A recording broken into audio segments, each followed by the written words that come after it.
आज हामीले हेर्दैछौँ सेन्मुनगाक्को अथवा दाइगाक्को मा तपाईलाई कोरेमादे नो गाकुरेकी या केइरेकी नि चुइते ओसेते कुदासाई भनेर सोध्न सक्छ है। अब यस्तो बेलामा के भन्ने त भन्ने कुरा छ।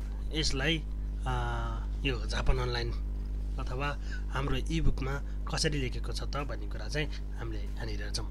नमस्कार साथीहरू, म जापान अनलाइनदेखि आज म तपाईहरुलाई सेन्मुनगाक्को इन्टरभ्यू अथवा दाइगाक्को इन्टरभ्यूमा यदि हजुरलाई सेन्सेले यस्तो किसिमको प्रश्न सोचे चाहिँ कसरी उत्तर दिने भन्ने कुरा चाहिँ आज हामी यो बुकमा कुरा गर्छौँ है। वास्तवमा यसमा के छ त भन्ने कुरा चाहिँ हामीले सरर हेर्छौँ है। मैले भनेको थिएँ हाम्रो यो बुकमा चाहिँ एउटा यो जापानिज भयो, यहाँनिर हेर्न सक्नुहुन्छ तपाईँ है। यहाँनिर यो जापानिज भयो। यो जापानिजलाई पनि तपाईँको हाम्रो माथि फुरिगाना फुत्तेर भएको छ है। यसरी माथि फुरिगाना फुत्तेर गरेको छौँ। अनि त्यसपछि त्यसलाई चाहिँ नेपालीमा है रोमाजीलाई चाहिँ नेपालीमा लेखेको छ है।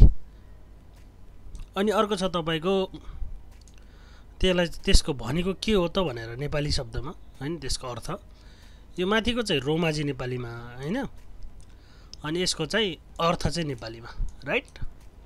अनि त्यसपछि अर्को छ हाम्रो इङ्ग्लिसमा लेखेर बनाएको छौँ, किनकि हाम्रो सहरमा बस्ने भाइ बहिनीहरूले चाहिँ नेपाली त्यति राम्रो आउँदैन होला कि भन्ने गरेर इङ्ग्लिस आउनेले चाहिँ इङ्ग्लिसबाट पनि लेखेर तयार गरेको छ है। अब यस्तो अवस्थामा चाहिँ हामीले के भन्न सक्छ त है, कोरेमादे नो गाकुरेकी या केइरेकी नि चुइते ओसेते कुदासाई भनेर कसैले सोध्यो भनेपछि अथवा सेन्सेले सोध्नुभयो भने के भन्ने त भनेर भन्दाखेरि चाहिँ है, अब तपाईँ नेपालमा दाइगाक्को होइन ब्याचलर पास मास्टर पास गरेर आउने मान्छे पनि हुनुहुन्छ होइन, त्यो चाहिँ एकछिन पछाडि नै राखौँ है।